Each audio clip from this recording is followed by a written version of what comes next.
नमस्कार दोस्तों, आर के स्टडी इस यूट्यूब प्लेटफॉर्म पर आप सभी लोगों का स्वागत है।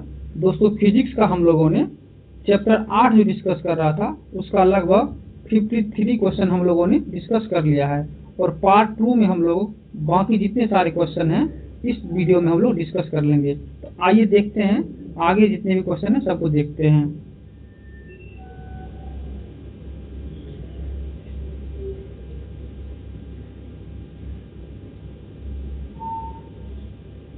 क्वेश्चन है, सीटी स्कैन करने में किस तरंग का उपयोग किया जाता है? तो इसका आंसर हो जाएगा ऑप्शन नंबर सी, एक्स किरण का उपयोग किया जाता है। नेक्स्ट क्वेश्चन, निम्नलिखित में से कौन सी तकनीक हमारे शरीर के अंदर के अंगों को संरचनाओं को देखने के लिए एक बड़े चुंबक और रेडियो तरंगों के संयोजन का उपयोग करता है? तो इसका आंसर हो जाएगा option number D, magnetic resonance and imaging. इसको बोल सकते हैं MRI, इसको बोलते हैं। आप सुने होंगे MRI करवाने गया है, इसका फुल फॉर्म होता है मैग्नेटिक रेजोनेंस एंड इमेजिंग, इसका फुल फॉर्म होता है। नेक्स्ट क्वेश्चन, यहाँ देखिए क्वेश्चन है भी, MRI मशीन किसका प्रयोग किया जाता है? MRI मशीन में किसका प्रयोग किया जाता है? MRI से यहाँ से मैग्नेटिक, यहाँ से तो इसी से भी हो जाता है, चुंबकीय तरंग होगा, यानी कि ऑप्शन नंबर डी हो जाएगा आंसर। नेक्स्ट क्वेश्चन, जल उपचार करने में पराबैंगनी तरंग का उपयोग किस रूप में किया जाता है? तो इसका आंसर हो जाएगा ऑप्शन नंबर बी, रोगाणुनाशक में किया जाता है। नेक्स्ट क्वेश्चन, टेलीविजन के दूरस्थ नियंत्रण के लिए किस विद्युत चुम्बकीय तरंग का उपयोग किया जाता है? तो इसका आंसर हो जाएगा ऑप्शन नंबर ए, अवरक्त किरण का प्रयोग किया जाता है। नेक्स्ट क्वेश्चन,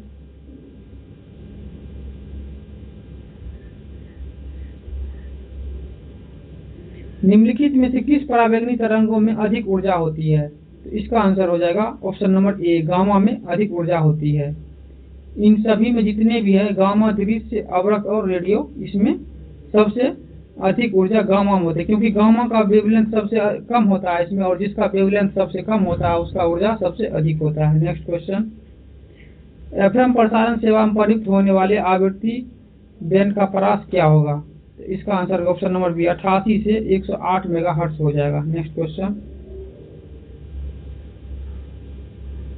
कॉस्मिक किरणें के संबंध में कौन सा एक सही नहीं है? यहाँ पे सही नहीं पूछ रहा है, तो इसका आंसर हो जाएगा ऑप्शन नंबर डी, ये विद्युत चुंबकीय तरंग है, जबकि कॉस्मिक किरण एक विद्युत चुंबकीय तरंग नहीं है।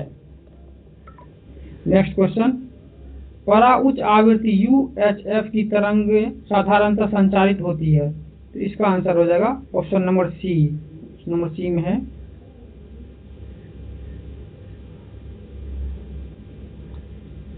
अंतरिक्ष तरंगे के रूप में इसका उपयोग होता है। नेक्स्ट क्वेश्चन, लेसिक यानी कि LASIK, laser assisted in situ keratomileusis नेत्र शल्य चिकित्सा की किस तरंग का उपयोग किया जाता है? तो इसका आंसर हो जाएगा ऑप्शन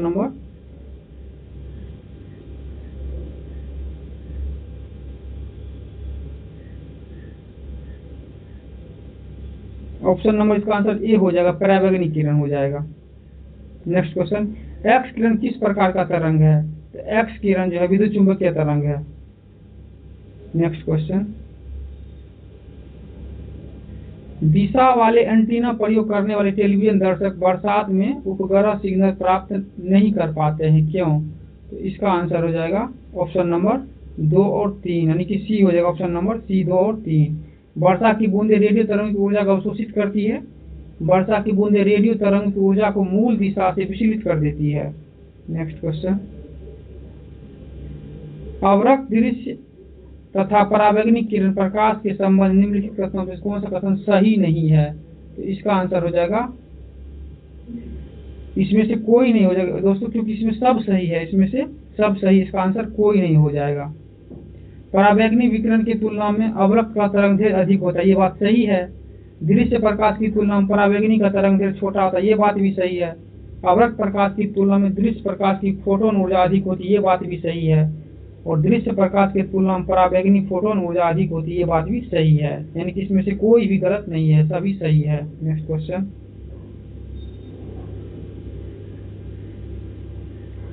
किस श्रेणी की पराबैंगनी तरंग का लघु तरंग होता है, यानी कि छोटा तरंग होता है? इसका आंसर हो जाएगा ऑप्शन नंबर सी, यानी कि UVC हो जाएगा। इसका रेंज होता है दोस्तों 100 से 280 तक होता है, जबकि इसका रेंज होता है 315 से 400, ये एनएम में होता है, एनएम में।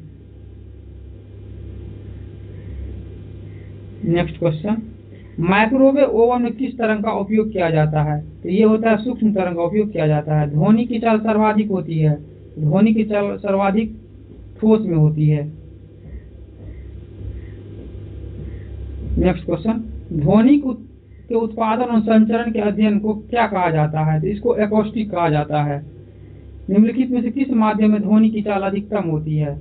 तो ध्वनि की चाल अधिकतम की बात करेंगे तो ये इस्पात में होती है, जंगरोधी इस्पात में होती है, क्योंकि ये ठोस है। नेक्स्ट क्वेश्चन, निम्नलिखित में से किस पदार्थ में ध्वनि की गति अधिकतम होती है? तो इसका हो जाएगा एल्युमिनियम में हो जाएगा, क्योंकि एल्युमिनियम में ध्वनि का चाल ये होता है 6420 मीटर पर सेकेंड होता है। वहीं यहाँ इस्पात की बात करेंगे तो ये 5960 होता है, और निकेल की बात करेंगे ये 6040 होता है, और लोहा की बात करेंगे ये तो पता है 5950 होता है। तो सबसे अधिक होता है एल्युमिनियम में। नेक्स्ट क्वेश्चन, निम्नलिखित में से किस गैस में ध्वनि की चाल न्यूनतम होती है? हाँ, न्यूनतम की बात करेंगे कि किस गैस में ध्वनि की चाल सबसे कम होती है? आइए देख लेते हैं।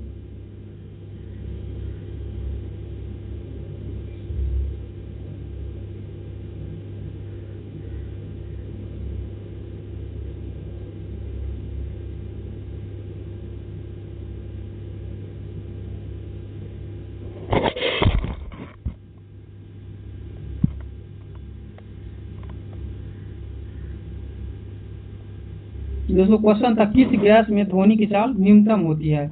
जैसे हम लोग को एक फार्मूला पता होना चाहिए, ये जो वेलोसिटी होता है गैस, ये गैस में ये इसका फार्मूला होता है 1 मोलिकुलर मास होता है, ये root under V inversely proportional root under ये मोलिकुलर मास होता है, और मोलिकुलर मास जिसका सबसे ज्यादा होगा उसका वेलोसिटी अधिक होगा। ये ऑक्सीजन का मोलिकुलर मास इसमें सबसे ज्यादा है, तो इसका आंसर डी हो जाएगा।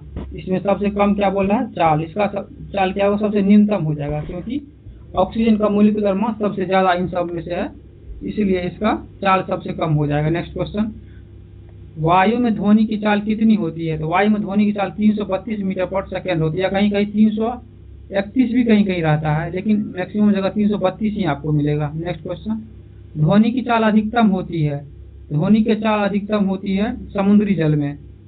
नेक्स्ट क्वेश्चन,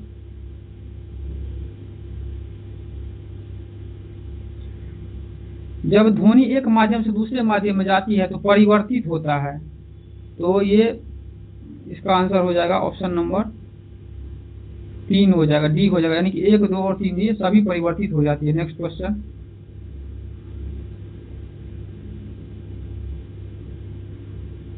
त्वरित झंझा सुनाई देने से पहले दिखाई पड़ती है, क्यों? इसका आंसर हो जाएगा ऑप्शन नंबर ए हो जाएगा इसका आंसर। हवा में प्रकाश का वेग ध्वनि से अधिक होता है। नेक्स्ट क्वेश्चन, चंद्रमा पर आवाज क्यों नहीं सुनाई देता है? क्योंकि चंद्रमा पे वायुमंडल नहीं होता। ऑप्शन नंबर डी, चंद्रमा पर वायुमंडल नहीं होता है, जिससे ध्वनि को प्रसार के लिए माध्यम नहीं मिल पाता है, क्योंकि ध्वनि को गमन करने के लिए माध्यम की आवश्यकता होती है, और जब वायुमंडल ही नहीं होगा तो माध्यम नहीं मिल पाएगा, इसलिए चंद्रमा पर आवाज सुनाई नहीं देती है। नेक्स्ट क्वेश्चन,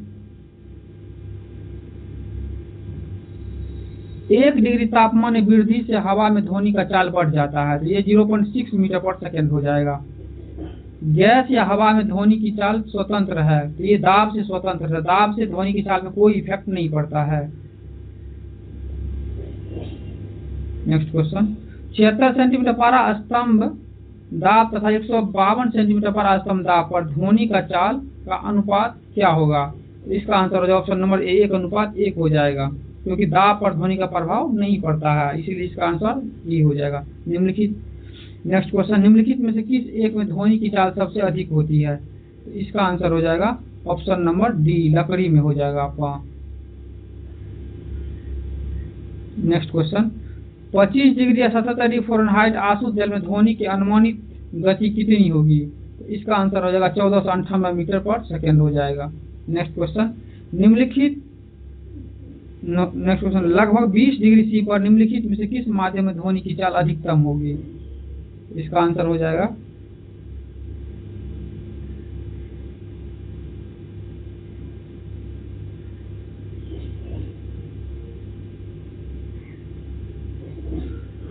दोस्तों, इसका आंसर ऑप्शन नंबर डी हो जाएगा, लोहा हो जाएगा। नेक्स्ट क्वेश्चन, ध्वनि का वेग, इसका आंसर हो जाएगा ऑप्शन नंबर बी, ठोस में अधिकतम तथा गैस में न्यूनतम होता है। नेक्स्ट क्वेश्चन, आर्द्र वायु में ध्वनि का वेग शुष्क वायु में ध्वनि की तुलना में अधिक होता है, क्यों? इसका आंसर हो जाएगा ऑप्शन नंबर ए, आर्द्र आयु की घनत्व शुष्क आयु की घनत्व से कम होता है। नेक्स्ट क्वेश्चन, वायु में ध्वनि की चाल 332 मीटर प्रति सेकंड, यदि दाब बढ़ा कर दुगुना कर दिया जाए तो ध्वनि का वेग हो जाएगा। तो ध्वनि का वेग पर कोई प्रभाव नहीं पड़ेगा, क्योंकि दाब पर ध्वनि का प्रभाव नहीं पड़ता है, इसलिए इसका आंसर 332 मीटर प्रति सेकंड ही रहेगा। नेक्स्ट क्वेश्चन, निम्नलिखित कथनों पर विचार कीजिए, इसका आंसर हो जाएगा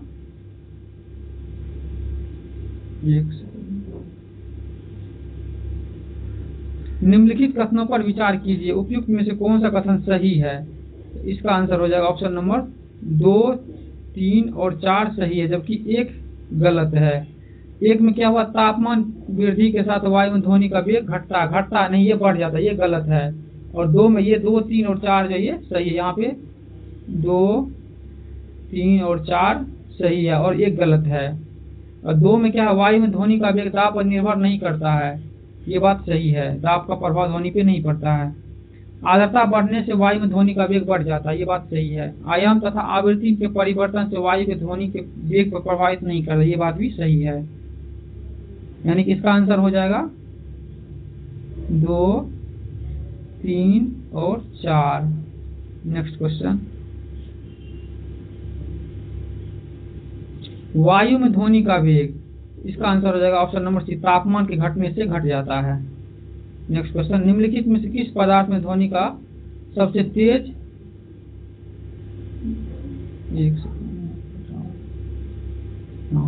निम्नलिखित में से किस पदार्थ में ध्वनि सबसे तेज गति करेगा?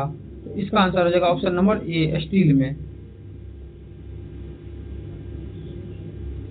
नेक्स्ट क्वेश्चन, गैसीय माध्यम में ध्वनि का चाल निर्भर करती है, इसका आंसर हो जाएगा ऑप्शन नंबर बी, माध्यम के भौतिक गुणों पर। भौतिक गुण मतलब ध्वनि के चाल, आवृत्ति, आयाम, ये हो गया, इस पे इसका भौतिक हो गया, ये टेम्परेचर हो गया, डेंसिटी होगा, ह्यूमिडिटी होगा, इस पे ये डिपेंड करता है। नेक्स्ट क्वेश्चन, स्थिर दाब पर गैसों में ध्वनि की चाल समानुपाती होता है, ये रूट अंडर टी, ये हो जाएगा टी हो जाएगा, क्योंकि ये फॉर्मूला होता है, आप लोगों को पता होगा, V = होता है रूट अंडर, ये गामा होता है, ये RT है तो गैस कांस्टेंट होता है, ये होता है m, तो ये V डायरेक्टली प्रोपोर्शनल हो जाएगा रूट अंडर T का, आंसर डी हो जाएगा। नेक्स्ट क्वेश्चन,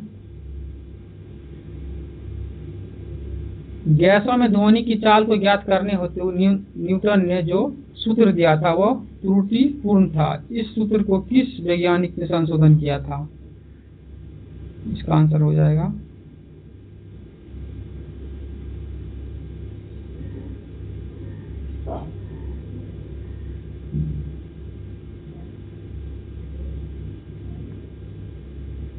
इसका आंसर लैपलास ने किया था, इसको संशोधित किया था, लैपलास ने किया था। नेक्स्ट क्वेश्चन, किस ताप पर हवा में ध्वनि की चाल 0 डिग्री सी पर अधिक काल के दोगुना हो जाएगी? तो इसका आंसर हो जाएगा ऑप्शन नंबर बी, 819 मीटर, क्योंकि दोस्तों आप लोगों को पता है V = जो फॉर्मूला होता है, V डायरेक्टली प्रोपोर्शनल होता है रूट अंडर T का। यहाँ पे क्या चाल दोगुना कर रहा था, यहाँ पे प्रूव ही करने के लिए, यहाँ पे प्रूव ही करने के लिए टेम्परेचर को हमको 4 गुना करना पड़ेगा, टेम्परेचर को 4 करना पड़ेगा, और यहाँ पे उसके बाद क्योंकि हम लोग को पता है 0 डिग्री सी बराबर कितना होता है, 273 केल्विन होता है, और अकॉर्डिंग टू क्वेश्चन 273 गुना 4 करेंगे, ये हो जाएगा 1092, और 1092 में से फिर, क्योंकि हम इसको ये केल्विन में इसको सेल्सियस में बताने के लिए हम 273 घटाना पड़ेगा, तो इसमें से 273 माइनस करेंगे तो आपको आ जाएगा 819 हो जाएगा ये डिग्री सी, इसका आंसर बी हो जाएगा। नेक्स्ट क्वेश्चन, वस्तु का वेग तथा उसी माध्यम में एक उन्हीं परिस्थितियों में ध्वनि के वेग का अनुपात को क्या कहते हैं? तो इसका आंसर हो जाएगा ऑप्शन नंबर ए, मैक संख्या कहते हैं।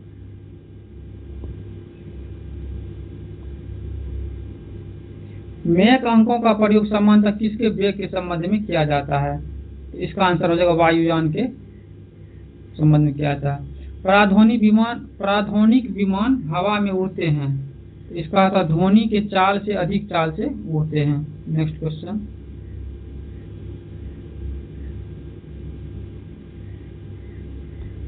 हाइपरसोनिक मिसाइल की गति हवा से होती है, ये हवा में होती है 5 मैक से अधिक होती है हाइपरसोनिक की गति, ऑप्शन नंबर डी हो जाएगा।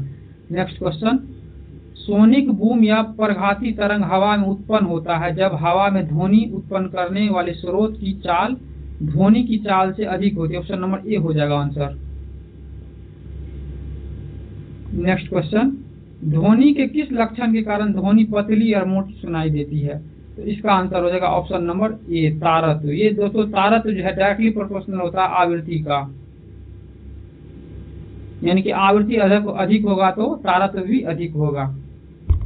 ध्वनि के गुण के कारण मादा तथा नर मानव में ध्वनि का अंतर होता है, तो तारत्व के कारण होता है, यानी कि फ्रीक्वेंसी के कारण। महिलाओं का आवाज पुरुषों की अपेक्षा पतली होती है, तो इसका आंसर होगा ऑप्शन नंबर ये, महिलाओं की आवाज की आवृत्ति अधिक होती है, यानी कि महिला का आवाज की तारत्व भी अधिक होगा। नेक्स्ट क्वेश्चन, पुरुषों की अपेक्षा महिलाओं में आवाज पतली होती है क्योंकि महिलाओं का तारत्व अधिक होता है, यानी कि फ्रीक्वेंसी, ऑप्शन नंबर बी हो जाएगा आंसर। नेक्स्ट क्वेश्चन, वयस्क के तुलना में छोटे बच्चे की ध्वनि अधिक प्रिय लगती है, क्यों? क्योंकि छोटे बच्चे का ध्वनि का तारत्व अधिक होता है।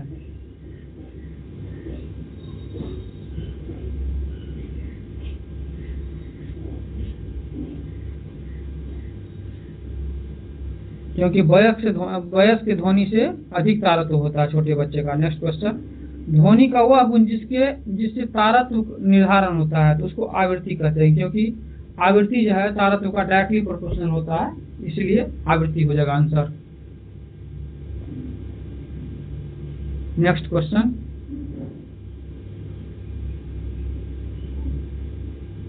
निम्नलिखित में से कौन सा एक सही है?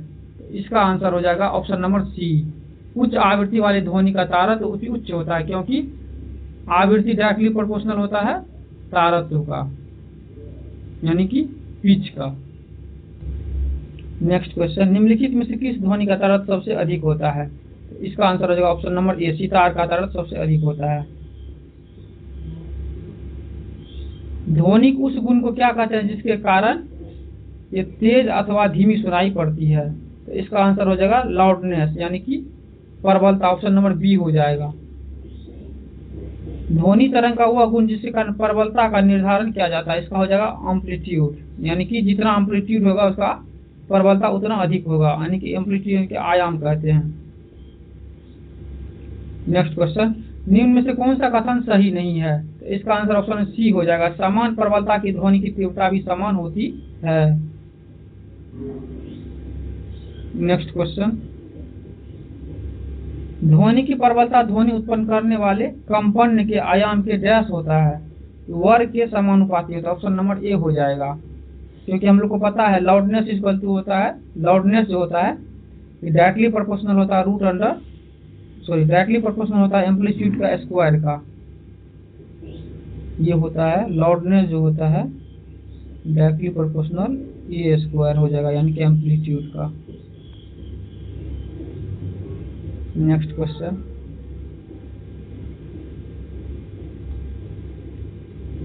निम्नलिखित कथनों पर विचार कीजिए। तो इसका आंसर हो जाएगा ऑप्शन नंबर ए, यानी कि 1 और 2 दोनों सही है। एक में कंपन का आयाम जितना अधिक होगा ध्वनि उतनी ही प्रबल होगी, और 2 में है कंपन का आयाम जितना कम होगा ध्वनि उतनी ही धीमी सुनाई देगी। नेक्स्ट क्वेश्चन,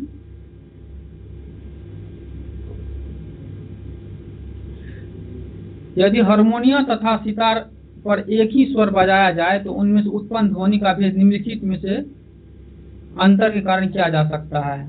इसका गुणता होना चाहिए आंसर। आइए देख लेते हैं क्या है।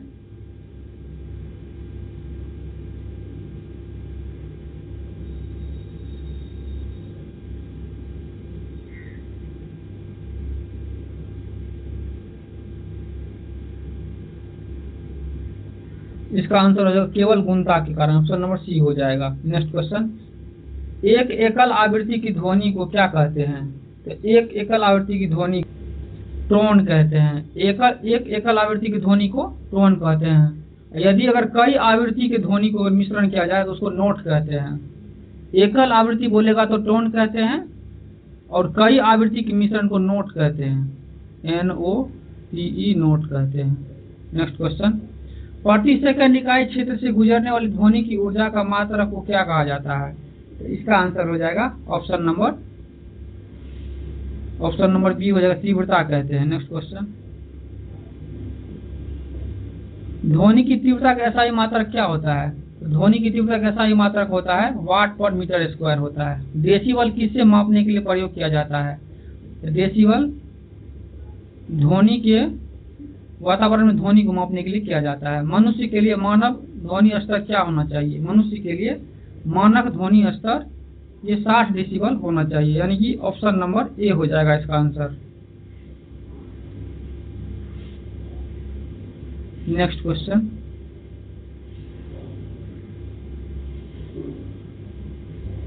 साधारण बातचीत के ध्वनि की तीव्रता कितनी हो चाहिए? तो इसका 30 से 40 डेसिबल होना चाहिए। जब दो लोग आपस में बात करते हैं तो कितने डेसिबल की ध्वनि उत्पन्न होनी चाहिए? तो 30 डेसिबल की ध्वनि उत्पन्न होनी चाहिए। ध्वनि तीव्रता में डेसिबल का वो अधिकतम सीमा जिसके ऊपर व्यक्ति सुन नहीं सकता वो 85 डेसिबल होता है, यानी कि ऑप्शन नंबर डी होता है। नेक्स्ट क्वेश्चन, विश्व स्वास्थ्य संगठन के अनुसार एक मानव हेतु सुरक्षित ध्वनि स्तर होना चाहिए। ये इसका आंसर हो जाएगा ऑप्शन नंबर ए, 45 डेसिबल होना चाहिए।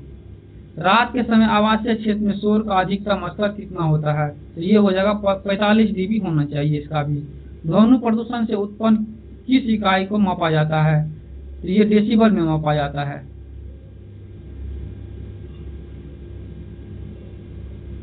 नेक्स्ट क्वेश्चन, निम्नलिखित में से किससे सबसे अधिक ध्वनि प्रदूषण होगा? तो इसका हवाई जहाज के उड़ना से ज्यादा ध्वनि प्रदूषण होता है। सूची 1 को सूची 2 से मिलान कीजिए। तो ये आवासीय क्षेत्र के लिए ये आना चाहिए 55 डेसिबल होना चाहिए, और शांत क्षेत्र के लिए 50 डेसिबल होना चाहिए।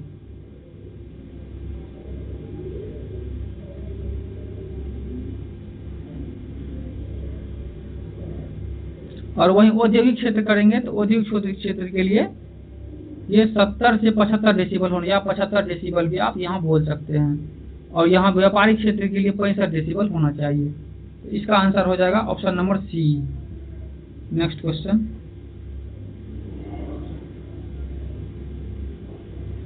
निम्नलिखित कथनों पर विचार कीजिए। इसका आंसर हो जाएगा ऑप्शन नंबर सी, 1 और 2 दोनों सत्य है। 1 में विस्तृत रूप से प्रयुक्त सांगीतिक स्वग्राम जिसे द्विटोनी स्वग्राम कहते हैं 7 आवृत्ति वाला होता है, ये बात सही है। स्वर सा की आवृत्ति 265 हर्ट्ज होती है और स्वर नी की आवृत्ति 494 हर्ट्ज होती है, ये दोनों सही है। नेक्स्ट क्वेश्चन, किसी ध्वनि स्रोत की आवृत्ति में होने वाली आभासी उतार चढ़ाव को क्या कहते हैं? तो इसका आंसर हो जाएगा ऑप्शन नंबर बी, डॉपलर प्रभाव कहते हैं। निम्नलिखित स्थितियों में किसमें ध्वनि का आभासी तारतम्य होगा? तो ये इसका आंसर हो जाएगा ऑप्शन नंबर डी, ध्वनि स्रोत प्रेक्षक से दूर जा रहा होगा तब होगा। नेक्स्ट क्वेश्चन, नजदीक आती रेलगाड़ी की सीटी की आवाज बढ़ती जाती है, जबकि दूर जाने वाली रेलगाड़ी के लिए यह घटती जाती है। यह घटना डॉपलर प्रभाव पर डिपेंड करता है, यानी कि ऑप्शन नंबर बी हो जाएगा। नेक्स्ट क्वेश्चन, निम्नलिखित कथनों पर विचार कीजिए। इसका आंसर हो जाएगा ऑप्शन नंबर बी, केवल 2 सही है। ध्वनि की गति परिवर्ती माध्यम में के ताप पर निर्भर करती है। नेक्स्ट क्वेश्चन, शिकार परभक्षियों या बाधाओं का पता लगाने के लिए चमगादड़ अथवा डॉल्फिन किस परिघटना का प्रयोग करता है? ये इसका आंसर हो जाएगा ऑप्शन नंबर डी, प्रतिध्वनि, यानी कि प्रतिध्वनि का उपयोग करता है। नेक्स्ट क्वेश्चन, प्रतिध्वनि उत्पन्न करने का क्या कारण है? तो इसका आंसर हो जाएगा ऑप्शन नंबर ए, यानी कि ध्वनि का परावर्तन हो जाएगा। नेक्स्ट क्वेश्चन,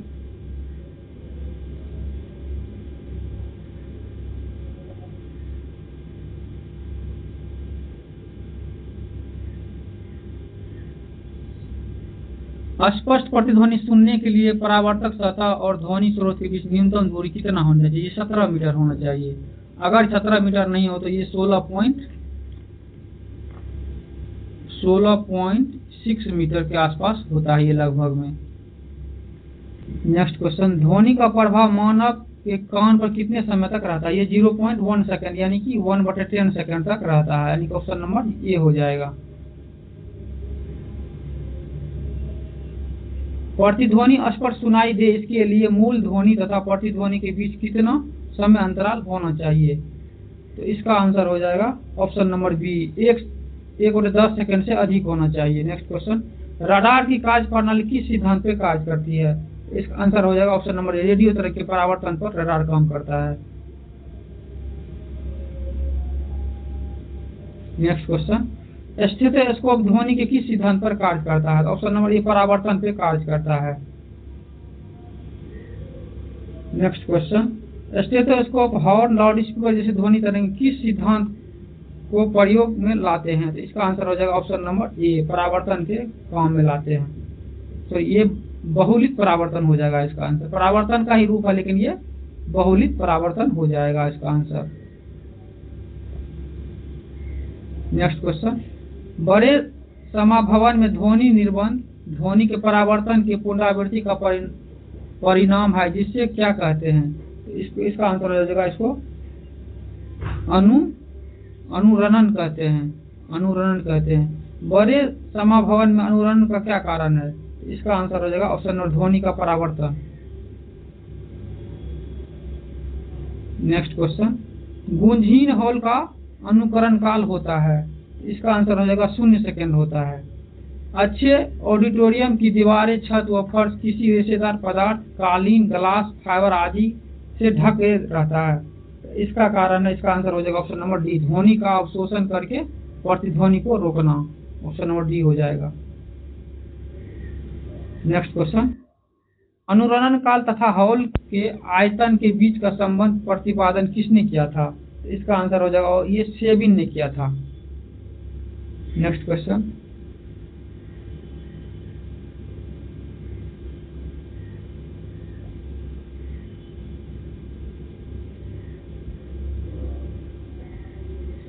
मेघ गर्जन की ध्वनि से हम एक से अधिक बार लगातार सुनते हैं, इसका कारण क्या है? तो इसका आंसर ध्वनि का बहुलित परावर्तन होता है। नेक्स्ट क्वेश्चन, पराश्रव्य तरंग के संबंध निम्नलिखित में से विचार कीजिए। तो इसका आंसर हो जाएगा ऑप्शन नंबर डी, और डी में सभी सही है।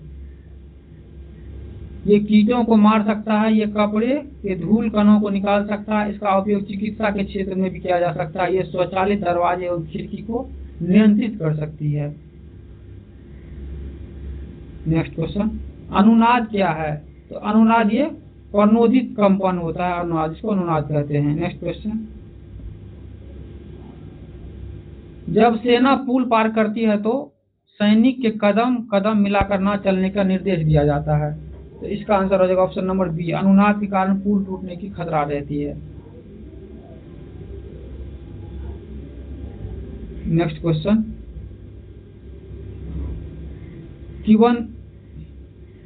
किंवदंतियों में से क्या व्याप्त है, जब कि जब तानसेन गाता था तो खिड़की के लगे कांच या कांच के गिलास टुकड़े टुकड़े हो जाते थे। अगर ऐसा संभव भी है तो यह ध्वनि के किस गुण के कारण होता है? इसका आंसर हो जाएगा ऑप्शन नंबर बी, यानी कि अनुनाद के कारण। जब पानी के नल के नीचे सुराही भरने के लिए रखते हैं तो जैसे जैसे सुराही पानी से भरते जाता है तो वैसे वैसे विशेष आवृत्ति की ध्वनि सुनाई पड़ती है। इसका कारण क्या है? इसका आंसर हो जाएगा ऑप्शन नंबर ए, अनुनाद के कारण ऐसा होता है। हम रेडियो की घुंडी घुमाकर विभिन्न रेडियो स्टेशन में कार्यक्रम को सुनते हैं, ऐसा किस कारण से संभव हो पाता है? इसका आंसर हो जाएगा ऑप्शन नंबर ए, अनुनाद के कारण ऐसा संभव हो पाता है। नेक्स्ट क्वेश्चन, रेडियो द्वारा उत्पादित ध्वनि की प्रबलता बढ़ती है, इसका आंसर हो जाएगा ऑप्शन नंबर ए, आयाम के बढ़ने से प्रबलता भी बढ़ जाती है। नेक्स्ट क्वेश्चन, निम्नलिखित में से किसके द्वारा ऊर्जा का प्रभाव नहीं हो पाता है? इसका आंसर हो जाएगा अपरिगामी तरंग के कारण ऊर्जा का प्रभाव नहीं हो पाता है।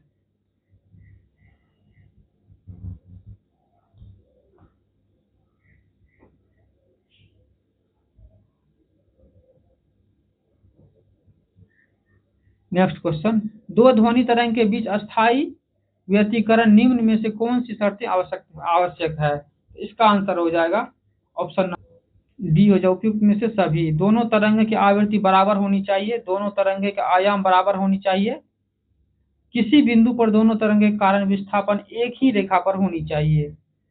नेक्स्ट क्वेश्चन, तरंगों के व्यतिकरण के दौरान, इसका आंसर हो जाएगा ऑप्शन नंबर सी, ऊर्जा का पुनर्वितरण होता है। नेक्स्ट क्वेश्चन,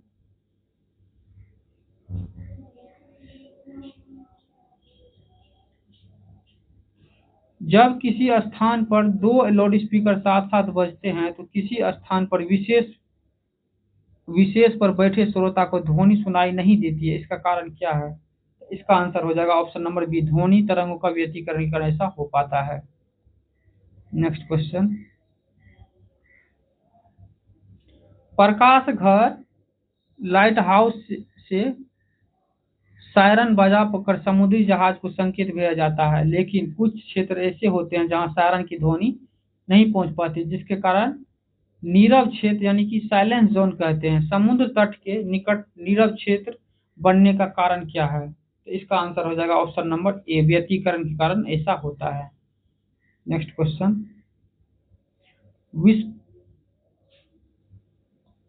विस्पंद की उत्पत्ति ध्वनि तरंगों में डैश के फलस्वरूप होती है, इसका आंसर हो जाएगा ऑप्शन नंबर डी, व्यतिकरण के कारण ऐसा हो पाता है। नेक्स्ट क्वेश्चन, दो ध्वनि तरंगों जिसमें व्यतिकरण के कारण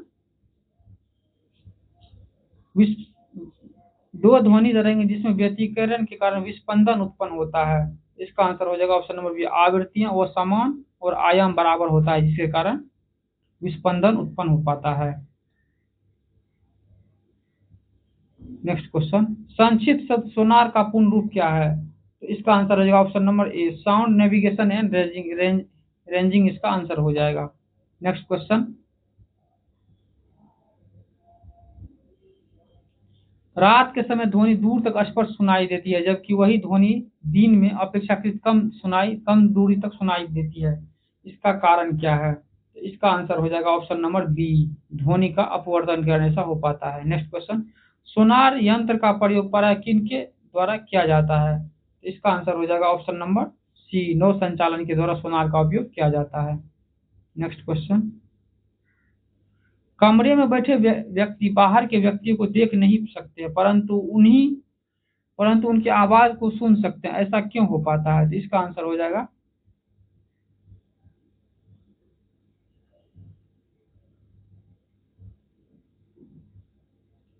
ऑप्शन नंबर सी, इसका आंसर हो जाएगा, ध्वनि की विवर्तन के कारण ऐसा हो पाता है। नेक्स्ट क्वेश्चन, एक जैव पद्धति जिसमें पारस्परिक ध्वनि का उपयोग होता है तो वह सोनोग्राफी होता है, इसका आंसर। नेक्स्ट क्वेश्चन, एक संगीत कार्यक्रम में पहले एक सितार वादक तनाव को समायोजित करने के लिए कोशिश करता है और स्ट्रिंग को उपयुक्त रूप से बांधता है, ऐसा करने का वह क्या ठीक करने की कोशिश कर रहा है? इसका आंसर हो जाएगा अन्य वाद्य यंत्र की आवृत्ति के साथ सितार स्ट्रिंग की आवृत्ति। नेक्स्ट क्वेश्चन, गर्भ में भ्रूण के विकास को जानने के लिए निम्नलिखित में से किस तरंग का उपयोग किया जाता है? इसका आंसर हो जाएगा ऑप्शन नंबर बी, परासर तरंग का उपयोग किया जाता है, यानी कि इसको अल्ट्रासोनिक वेव कहते हैं। जैसे आप लोग सुने होंगे कि अल्ट्रासाउंड कराने गया है, अल्ट्रासाउंड करने गया है, तो ये अल्ट्रासोनिक वेव बोलता है। परासर तरंग को अल्ट्रासोनिक वेव भी कहा जाता है।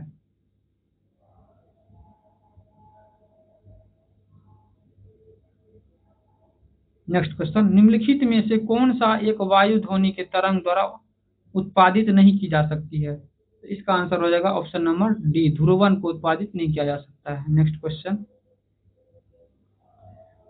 ध्वनि तरंग के संबंध निम्नलिखित में से कौन सा कथन सही नहीं है? तो इसका आंसर हो जाएगा ऑप्शन नंबर सी, ध्वनि निर्वात में गमन कर सकता है। गलत बात है ये। ध्वनि को गमन करने के लिए माध्यम की आवश्यकता होती है और निर्वात में माध्यम नहीं होता है, इसलिए गलत हो जाएगा। नेक्स्ट क्वेश्चन, 4 बांसुरियां जिनकी लंबाई क्रमशः 5 सेंटीमीटर, 10 सेंटीमीटर, 15 सेंटीमीटर और 20 सेंटीमीटर है, इनमें से किस लंबाई के बांसुरी से निकलने वाली ध्वनि आवृत्ति सबसे अधिक होगी? इसका आंसर हो जाएगा ऑप्शन नंबर ए, यानी कि जितना लंबाई कम होगा उसका आवृत्ति सबसे अधिक होगा, क्योंकि हम लोग जानते हैं एक फॉर्मूला होता है, फ्रीक्वेंसी डायरेक्टली प्रोपोर्शनल होता है, इनवर्सली प्रोपोर्शनल होता है लेंथ का। इसलिए आंसर हो जाएगा 5 सेंटीमीटर, मतलब जो सबसे कम होगा उसकी आवृत्ति सबसे अधिक होगी। दोस्तों इस चैप्टर का लास्ट क्वेश्चन है 170वां क्वेश्चन, वो है ऐसी तरंगे जिसको ध्रुवित नहीं किया जा सकता वे कौन सा तरंग है? तो अनुदैर्घ्य तरंग को ध्रुवित नहीं किया जा सकता है, क्योंकि ध्वनि तरंग अनुदैर्घ्य होती है जिसको ध्रुवित नहीं किया जा सकता। बाकी जो है विद्युत चुंबकीय तरंग, अनुप्रस्थ तरंग, प्रकाश तरंग, ये सब जो है इसको ध्रुवित किया जा सकता है, क्योंकि ये विद्युत चुंबकीय तरंग का गुण है। विद्युत चुंबकीय तरंग को ध्रुवित किया जा सकता है, लेकिन ध्वनि तरंग को ध्रुवित नहीं किया जा सकता है, और ध्वनि तरंग अनुदैर्घ्य तरंग होती है। तो इस तरह से दोस्तों हम लोगों ने चैप्टर 8 के सभी क्वेश्चंस को 170 क्वेश्चंस को डिस्कस कर लिया है, और ये चैप्टर आपके लिए बहुत ही इंपॉर्टेंट है। इससे आप लोग जब तैयारी करते हैं तो आप लोगों को पता होगा, आप जब सेट उट लगाते होंगे तो आपको क्वेश्चन अक्सर इससे मिल जाते होंगे, और बहुत सारा कन्फ्यूजन आपको इसमें मिलता होगा। इस वीडियो को 1 से 2 बार देख लेंगे, ये पार्ट 1 और पार्ट 2 को, तो सारा क्वेश्चन आपको ध्यान में आ जाएगा और याद भी आ जाएगा, और बहुत क्वेश्चन का हम लोगों ने इसमें कॉन्सेप्ट भी बताया है। धन्यवाद दोस्तों, मिलते हैं फिजिक्स का नेक्स्ट चैप्टर लेकर के अगले वीडियो में। अगर कुछ इसमें त्रुटि होगा तो दोस्तों कमेंट में बताएंगे, तो हम उसको सुधार करने की कोशिश करेंगे। धन्यवाद दोस्तों।